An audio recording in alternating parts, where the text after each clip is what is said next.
Assalamu alaikum. Hello everyone, welcome back to my another video. In this video, how to copy and paste multiple non-consecutive rows and columns in Excel.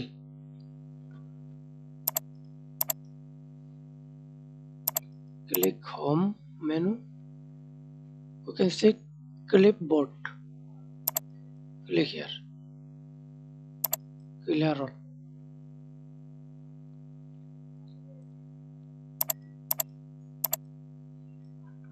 Control C. Control C. Control C.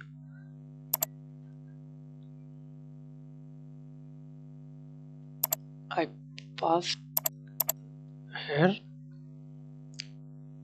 Paste all.